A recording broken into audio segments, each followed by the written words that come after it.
സാദാ പൂരി കഴിച്ച് മടുത്തോ എങ്കിൽ ഇതൊന്ന് ട്രൈ ചെയ്ത് നോക്കൂ. മസാല പൂരി. ഇതിന് വേണ്ട ചേരുവകൾ: 2 മീഡിയം സൈസ് ഉരുളക്കിഴങ്ങ് വേവിക്കുക, 1 സീറ്റി കേട്ട് വേവിച്ചെടുക്കുക. കൂടുതൽ വെള്ളം ഒഴിക്കാതെ ഒരു ശകലം വെള്ളം കുക്കറിൽ ഒഴിച്ച് 1 സീറ്റി കേട്ട് വേവിച്ചതിന് ശേഷം ഇതിനെ ഒന്ന് ഗ്രേറ്റ് ചെയ്യണം. ഗ്രേറ്റ് ചെയ്തതിന് ശേഷം ഇതിനെ മിക്സിയുടെ ജാറിലിട്ടൊന്ന് പേസ്റ്റ് ആക്കേണ്ടതുണ്ട്. കൂടുതൽ വെള്ളം ഒഴിക്കരുത് എന്ന് പറയുന്നത് കൂടുതൽ വേകാൻ പാടില്ല. കൂടുതൽ വെള്ളം ഒഴിക്കുമ്പോൾ ഈ ഉരുളക്കിഴങ്ങ് ആ വെള്ളം അബ്സോർബ് ചെയ്ത് അത് മാവ് കൂടുതൽ നനവായിട്ട് വരും. അതുകൊണ്ടാണ്. ഇനി ഇതിനാവശ്യമായ ചേരുവകളെന്ന് പറയുന്നത് 1/2 കിലോ മാവാണ്. അതിൽ 2 ഗ്ലാസ് ഞാൻ ഗോതമ്പ് പൊടിയും 1 ഗ്ലാസ് മൈദയും ചേർത്ത് കൊടുത്തിട്ടുണ്ട്. ഇത് പൂർണ്ണമായിട്ട് നിങ്ങൾക്ക് മൈദയിലും ഉണ്ടാക്കാം, അല്ലെങ്കിൽ പൂർണ്ണമായിട്ട് ഗോതമ്പ് പൊടി എടുത്തിട്ട് ഉണ്ടാക്കാവുന്നതാണ്. പിന്നെ ഈ പേസ്റ്റാക്കിയ ഉരുളക്കിഴങ്ങ് അതിൽ ചേർത്ത് കൊടുത്തു. അത് കഴിഞ്ഞിട്ട് ഇത് ആവശ്യത്തിന് ഉപ്പ് ചേർത്ത് കൊടുക്കും. ഇനി ഇതിൽ കുറച്ച് സാധനങ്ങളുണ്ട്. അതിൽ 2 ടേബിൾ സ്പൂൺ തൈര് ചേർക്കണം. ഇനി 1 ടീസ്പൂൺ പഞ്ചസാര. ഞാനിപ്പോൾ ഇതിൽ 1 ടേബിൾ സ്പൂണാണ് തൈര് ചേർത്തത്. 2 ടേബിൾ സ്പൂൺ തൈര്, 1 ടീസ്പൂൺ ചതച്ച മുളക് പൊടി, 1 സ്പൂണോളം 1/4 സ്പൂണോളം ഗരം മസാല, 1 ടീസ്പൂൺ മുളക് പൊടി, 1 ടീസ്പൂൺ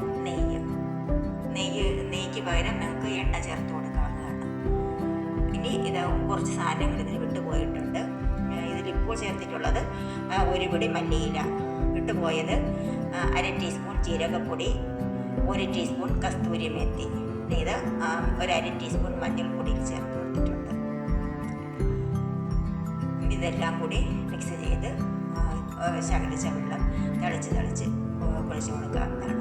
പിന്നെ വിട്ടുപോയെന്ന് പറഞ്ഞത് 1 ടീസ്പൂൺ കസ്തൂരി മേത്തിയും കൂടി ചേർത്ത് കൊടുത്തിട്ടുണ്ട്.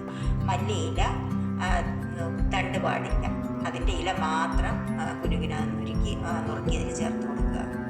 എന്നിട്ട് ലാസ്റ്റ് ശകലം എണ്ണയും കൂടി ചേർത്ത് നല്ലപോലെ കുഴച്ച് വയ്ക്കണം. കൂടുതൽ ടൈറ്റ് ആകാൻ പാടില്ല കുഴയ്ക്കുന്നത്, കൂടുതൽ ലൂസാകാനും പാടില്ല.